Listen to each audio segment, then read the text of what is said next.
সুপ্রিয় সপ্তম শ্রেণীর শিক্ষার্থী, আজকে আমরা আলোচনা করব তোমাদের গণিত পাঠ্য বই 4.1-এর প্রথম রাশি ও দ্বিতীয় রাশির গুণ নিয়ে। চলো আমরা অঙ্কগুলো শুরু করি।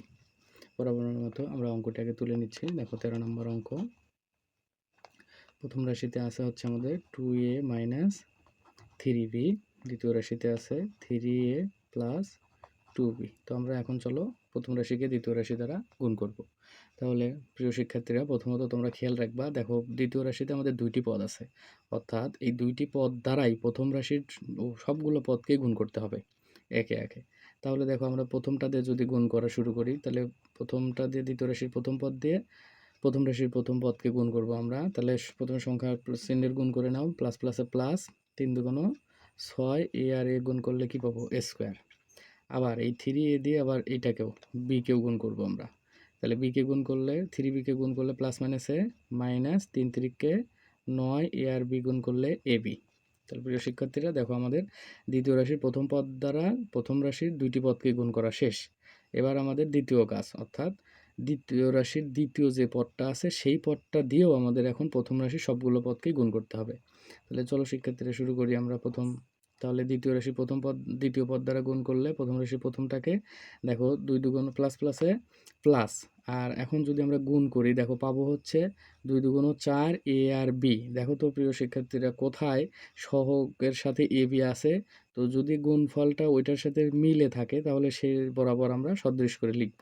তাহলে 2 দুগুণ 4, এ আর বি গুণ করলে কি পাবো? A B. যেহেতু শুরুতেই কি ছিল, দেখো প্লাস প্লাসে প্লাস, তোমরা চাইলে চিহ্নটা দিয়ে নিতে পারো, শুরুতে প্লাস চিহ্ন না দিলেও সমস্যা হয় না। এখন দেখো দ্বিতীয়টাকে গুণ করব। তাহলে দ্বিতীয়টাকে গুণ করলে প্লাস মাইনাসে মাইনাস, 3 দুগুণ 6, বি আর বি গুণ করলে কি হবে প্রিয় শিক্ষার্থীরা? B square. এখন আমরা যোগ টানবো। দেখো কোথায় কোথায় মিল আছে বা সদৃশ পদ আছে। দেখো এখানে এটার সাথে কারোই মিল নাই, তাহলে যে শুরুতে 6a স্কোয়ার আছে, 6a স্কোয়ারই, এটা প্লাস এটা মাইনাস, অর্থাৎ প্লাস মাইনাসে কি মাইনাস, অর্থাৎ বিয়োগ করতে হবে। দেখো 9টা এবি থেকে 4টে এবি বাদ দিলে আমরা পাবো কি? মাইনাস 5ab, আর শেষে যা আছে তাই 6b স্কোয়ার। এটাই হলো আমাদের অ্যান্সার আলি। দেখো প্রিয় শিক্ষার্থীরা, বুঝতে পারছো কিনা? ঠিক আছে, চলো বুঝতে পারলে আমরা নেক্সট পরের অঙ্কটা করে নেই। দেখো এভাবে আমরা 14 নম্বর অঙ্কটাও করব। সেম একইভাবে যতগুলো গুণ অঙ্ক আছে সবগুলো আমাদের এইভাবেই করতে হবে। তাহলে দ্বিতীয় অঙ্কটার প্রথম রাশিটা আমরা আগে তুলে নিই। দেখো a প্লাস বি, দ্বিতীয় রাশিতে লেখা আছে a মাইনাস বি। তাহলে প্রিয় শিক্ষার্থী, আমাদের নিয়ম কি? যে প্রথম রাশিকে দ্বিতীয় রাশি দ্বারা গুণন। এখন দ্বিতীয় রাশির যে কয়টা পদ থাকবে সবগুলো পদ দিয়েই প্রথম রাশিরও যে কয়টা পদ থাকবে সবগুলো পদকেই গুণ করতে হবে। তাহলে প্রিয় শিক্ষার্থীরা, চলো আমরা দ্বিতীয় রাশির প্রথম পদ দিয়ে প্রথম রাশির প্রথম পদ, দ্বিতীয় পদ সবগুলো পদকে গুণ করে আসি।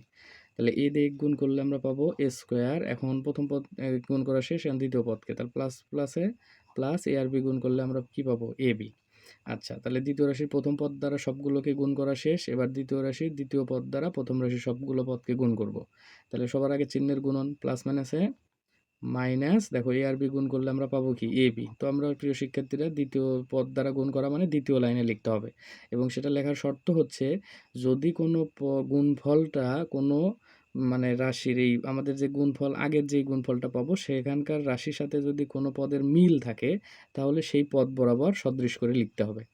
তাহলে বি দ্বারা এটা গুণ করলে, এ কে গুণ করলে আমরা পাবো কি? প্লাস মাইনাসে মাইনাস, এ আর বি গুণ করলে এ বি। তাহলে আমরা এ বির নিচেই এ বিটা লিখলাম।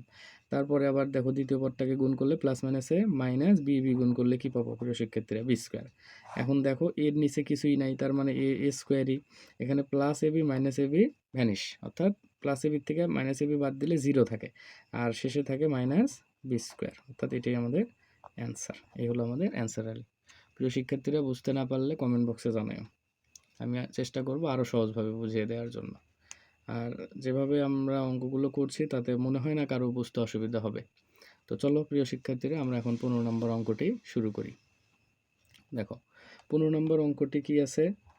দেখো 15 নম্বর অঙ্কে প্রথম পদটা হচ্ছে আমাদের প্রথম রাশির এ স্কোয়ার প্লাস বি স্কোয়ার, এবং দ্বিতীয় রাশি হচ্ছে এ প্লাস বি। তাহলে প্রিয় শিক্ষার্থীরা, আমাদের গুণনের কী নিয়ম? যে গুণনের নিয়ম হচ্ছে প্রথম রাশিকে দ্বিতীয় রাশি দ্বারা গুণ করা, অর্থাৎ দ্বিতীয় রাশির প্রথম পদ দ্বারা, অর্থাৎ দ্বিতীয় রাশিতে যে কয়টা পদ থাকবে প্রথম রাশিতে যে কয়টা পদ থাকবে সবগুলো পদকেই গুণ করতে হবে। তাহলে আমরা যদি প্রথম পদ দ্বারা গুণ করা শুরু করি, তাহলে এখান থেকে দেখো এটাকে যখন গুণ করব, তাহলে এ আর স্কোয়ার গুণ করলে কি হবে, এ কিউব হয়। আবার এ দিয়ে আবার এটাকে গুণ করতে হবে, আর পরের যে পদটা আছে, তাহলে এখানে পাবো হচ্ছে প্লাস প্লাসে প্লাস এ বি স্কোয়ার। ঠিক আছে প্রিয় শিক্ষার্থীরা, তার মানে প্রথমটা গুণ করা শেষ। এবার দ্বিতীয়টাতে যখন গুণ করব তখন অর্থাৎ নিচে লিখতে হবে। তাহলে দ্বিতীয়টাতে গুণ করা শুরু করলে দেখো আমরা পাবো কি, স্কোয়ার বি। দেখো প্রিয় শিক্ষার্থীরা, এটা কোথাও মিল নাই, কোথাও মিল নাই, তাহলে তুমি যে কোনো জায়গায় লিখতেই পারো। তো আমরা এখান থেকে শুরু করলাম স্কোয়ার বি, তারপর আবার প্লাস প্লাসে প্লাস বি কিউব। প্রিয় শিক্ষার্থীরা খেয়াল করে দেখো যে আমাদের কোনো পদের সাথে কোনো পদের মিল নাই। তো এখন আমরা যা নিয়ম, চলো নিচে টানি, নিচে টানি দেখি আমরা কোথায় কোথায় মিল আছে। মিল নাই, তাহলে এ কিউবই থাকবে এখানে, প্লাস উপরে এ বি স্কোয়ার আছে, এটা লিখে নিলাম। নিচে আমাদের আছে হচ্ছে a square b plus b cube. এই হলো আমাদের এটার অ্যান্সার। আশা করি প্রিয় শিক্ষার্থীরা বুঝতে পেরেছ।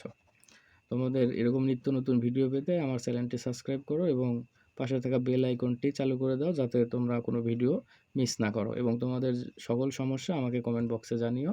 আশা করি তোমাদের সকল প্রশ্নের উত্তর দেওয়ার চেষ্টা করব। ধন্যবাদ সবাইকে।